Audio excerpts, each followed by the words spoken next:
Hi guys, how are you today? I hope it's a good day for you. I am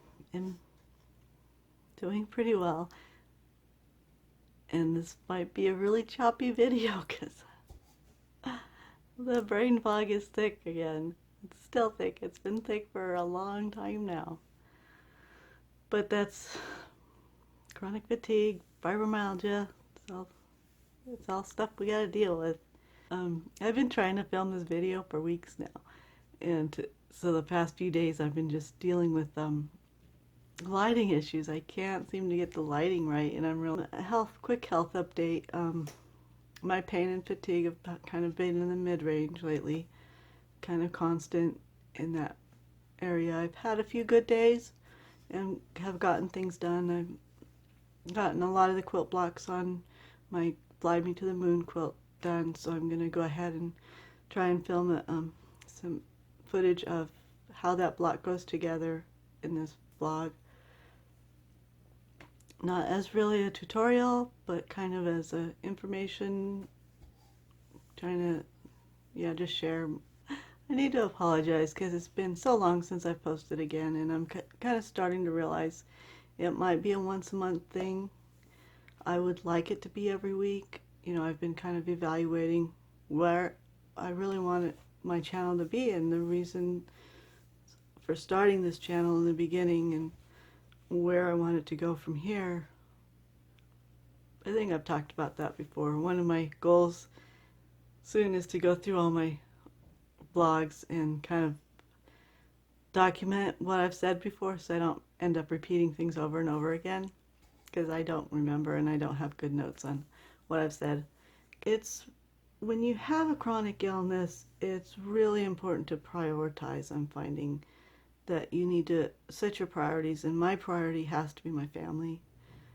They always come first for me, so I will use my energy up on my family before I try and use up energy for other things. So I want to make sure my family has my attention more than my crafts and hobbies have my attention.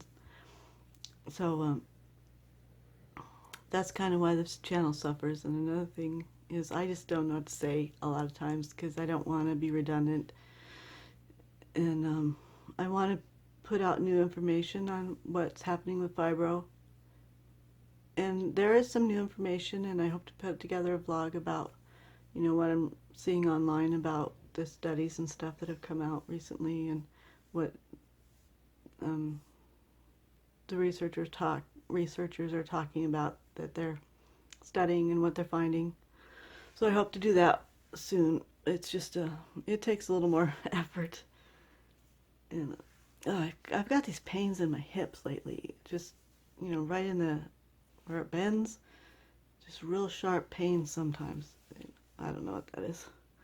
I also have one in my elbow, so I don't know, just fibro. It's kind of dangerous to kind of write everything off as being fibro, but at the same time, the way I figure it, if it's an ongoing pain that's, because fibro pain comes and goes, it'll get better and then it'll get worse and it'll get better and get worse. Even though your level of pain might be a 5, it might jump up to an 8 at times. But if that pain stays constant and there's swelling or other indications of a problem, that's when I kind of start taking it seriously and try and look into it a little more. That's how I think about the pain, changes in pain with fibro.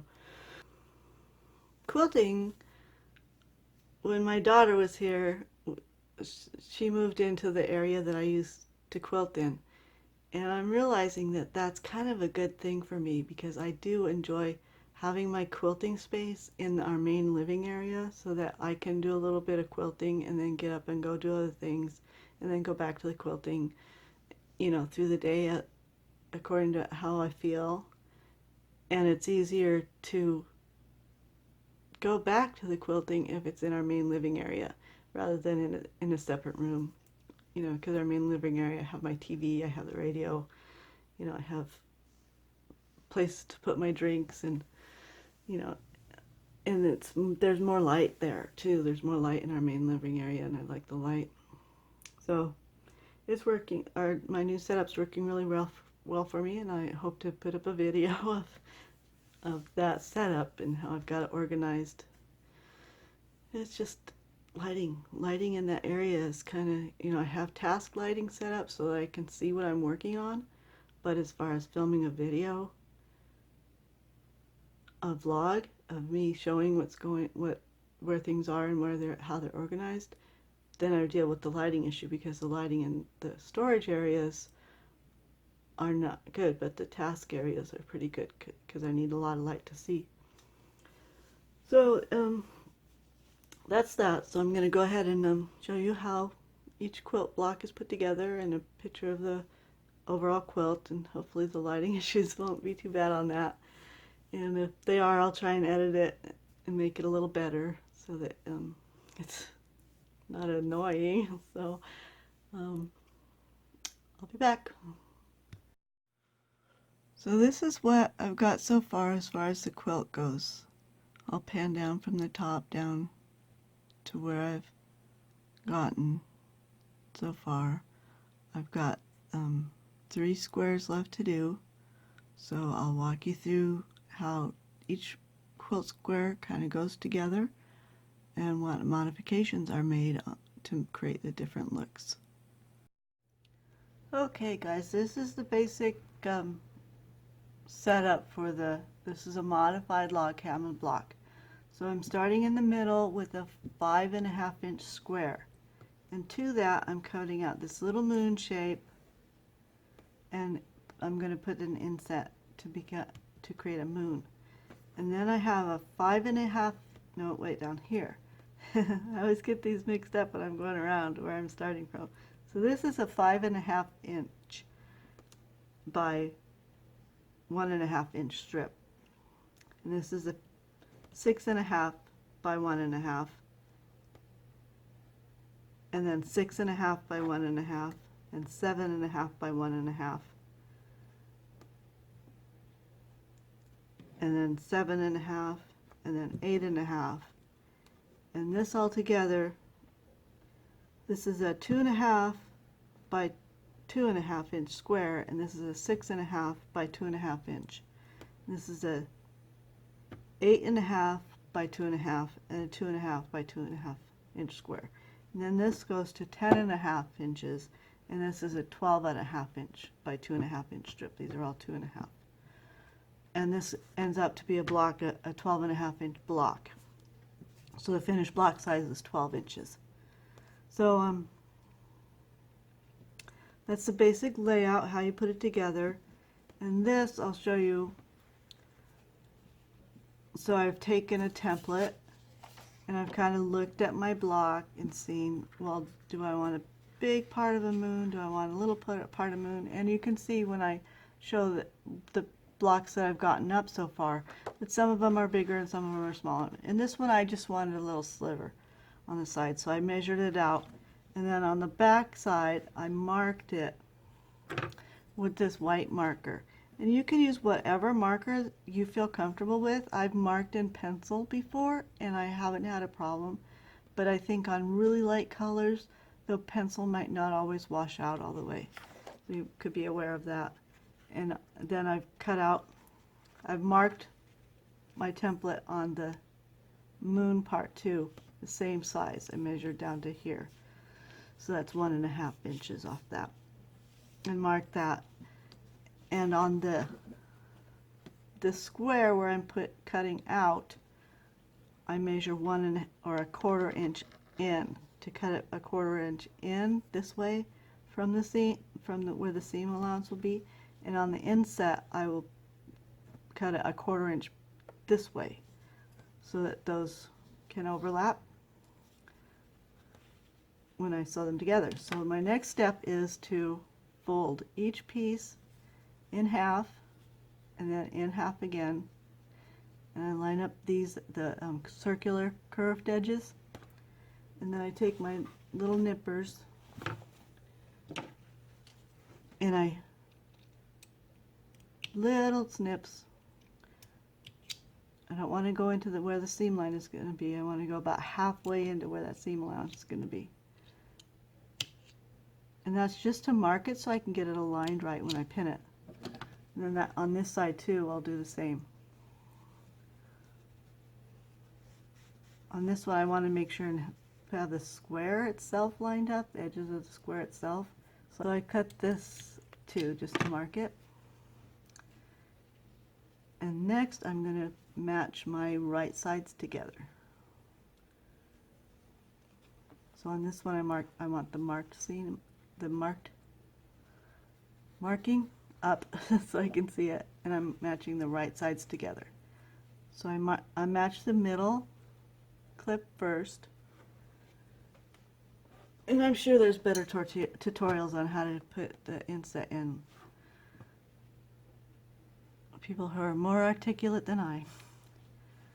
So, and then I'll match this one up, and I want to get it so that the angle, these are perpendicular to my sewing line that I marked, perpendicular, not parallel. So I want to get those lined up so that they're even.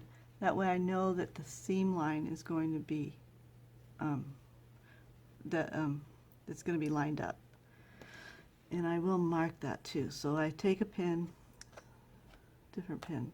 Some of my pins are getting pretty messed up. I think it's time to change them out. So I put a pin through and I make sure that I'm coming out on my marked lines on both sides. And this one you can barely see it, but that mark line is right there. And then I make sure and line up that seam before I pin it. And then I keep this pin in and keep it perpendicular to the fabric and put this one parallel, but perpendicular to the seam line.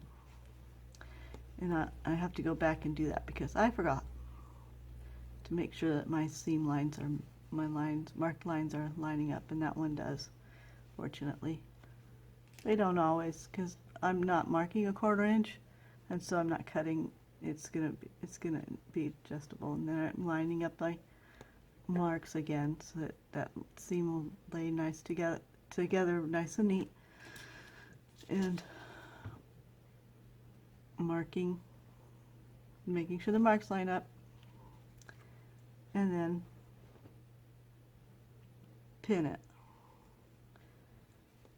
And then I'll go ahead and do the ends too.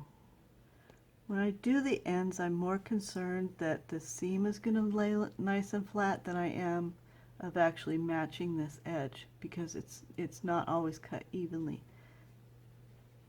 So it's more important that the seam's going to lie nice and smooth than those ends, because you can go back and trim up the square. And if you're new to this, and maybe I should have done this anyway, cut your square instead of 5 1/2, maybe 5 3/4, because, and then cut it down to 5 1/2 inch.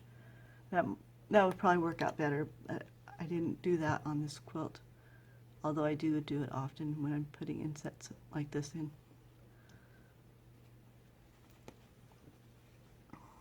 So that's how I'm lining things up, and then I'll go back and make sure that everything's lining up. The line's all lining up, and I'll put a couple pins in between, make sure everything's smooth before I go ahead and sew it down. And I did want to show you my foot. I bought a special zipper foot. I have a Janome, and I was able to find this. This is called a zipper foot, and you see how narrow it is? I'll get another foot so I can show you.